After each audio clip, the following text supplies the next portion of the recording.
और फैकल्टी का दिल की गहराइयों से धन्यवाद करता हूं कि हमारे सभी युवा साथी यहाँ के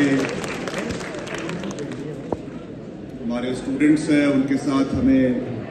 इंटरैक्ट करने का मौका मिला है और कुछ समय आप लोगों के साथ बिताने का मौका मिला है। और साथ ही साथ जो प्रोग्राम्स यहाँ पे कल्चरल प्रोग्राम्स 2 दिन का ये कार्यक्रम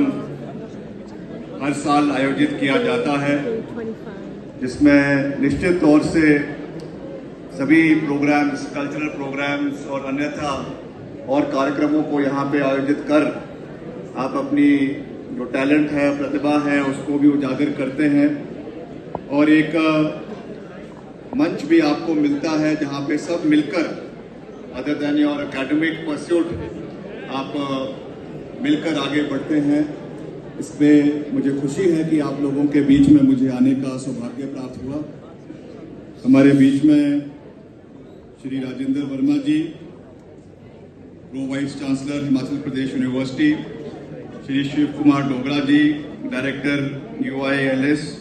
professor BK Shivam ji, dean of studies, professor Shyamlal Kaushal ji, controller of examinations professor JS Dhiman ji, dean planning Himachal Pradesh university, Shri Gyan Sagar Negi ji, जो अभी हाल ही में रजिस्ट्रार बने हैं हिमाचल प्रदेश यूनिवर्सिटी के,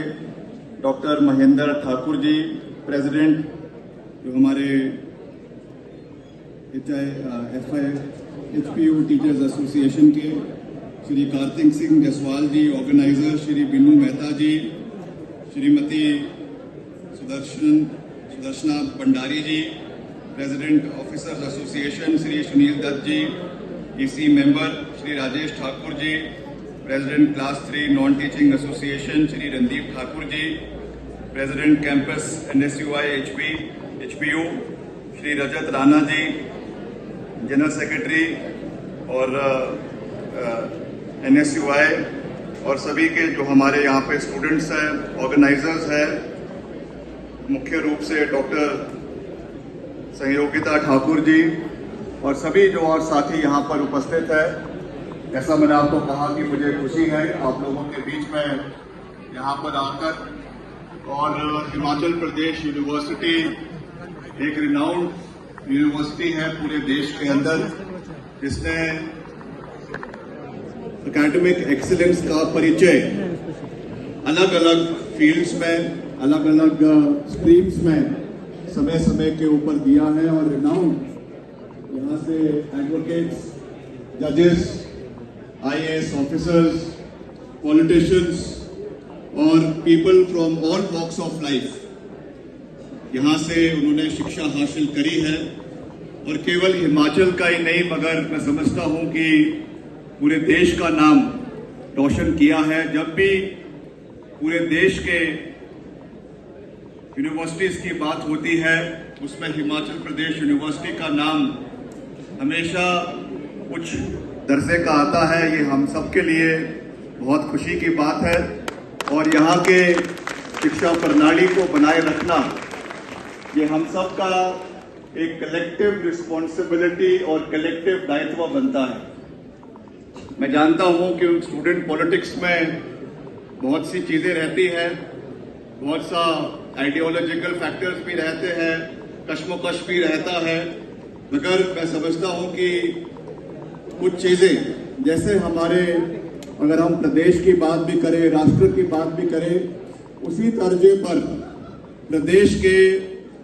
बात करें, उसी तर्जे पर हमारी यूनिवर्सिटी के जो प्राइम हमारे एग्जाम्पल्स हैं जो हमको सेट करने हैं, उसमें हमको सबको मिलकर आगे बढ़ने की आवश्यकता है। Cutting across your ideology, cutting across which region you belong from, cutting across I understand कि कॉलेज में, यूनिवर्सिटीज में कहीं ना कहीं एक ग्रुपिज्म भी रहता है, कहीं ना कहीं हमारे दोस्तों का एक छोटा सा नेटवर्क भी रहता है, मगर राइजिंग अबव दैट जब हमारे यूनिवर्सिटी के इंटरेस्ट की बात होती है, प्रदेश के इंटरेस्ट की बात होती है, तो हम सबको मिलकर साथ चलने की आवश्यकता होती है, ताकि हमारा जो परचम है यूनिवर्सिटी का वो हमेशा बरकरार रहे। जितने अलग अलग फैकल्टीज हैं, जितने अलग अलग डिपार्टमेंट्स हैं, उनकी पार एक्सीलेंस, उनका जो एकेडमिक परस्यूट जिसके लिए आप यहाँ पर आ रहे हैं वो उसमें हम सफल हो, ये हम सबका एक कलेक्टिव रिस्पॉन्सिबिलिटी बनती है। बाकी निश्चित तौर से as a part of the university सब चीजें होनी भी चाहिए अदर देन एकेडमिक्स ऑल्सो। आप यूनिवर्सिटी में आए और यहाँ पर थोड़ा बहुत राजनीति ना हो, थोड़ी बहुत पॉलिटिक्स ना हो, तब भी मजा नहीं आता है। That is also part of life, वो भी होना चाहिए। मगर ultimately we should always remember कि हमारा अल्टीमेट ऑब्जेक्टिव, अल्टीमेट परस्यूट जो है वो क्या है। और आप अधिकतर, क्योंकि आप आज हम लॉ फैक्ट के कार्यक्रम में आए हैं, तो आने वाले समय में you all are budding lawyers and I am sure कोई आने वाले समय में जो है जजेस भी बनेंगे, डिस्ट्रिक्ट कोर्ट्स के भी बनेंगे, हाई कोर्ट्स के भी बनेंगे और हो सकता है सुप्रीम कोर्ट के भी बने। तो आपके कंधों के ऊपर बहुत बड़ी रिस्पॉन्सिबिलिटी भी है। और जिस तरीके से जुडिशियल एक्टिविज्म बढ़ रहा है, जिस तरीके से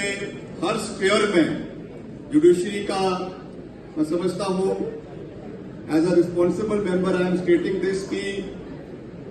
पॉजिटिव इम्पैक्ट्स भी है और नेगेटिव इम्पैक्ट्स भी है। पहले तो हम इसको बाहर से पेरिफेरी से कहकर मैं उस बात को हम कह सकते थे।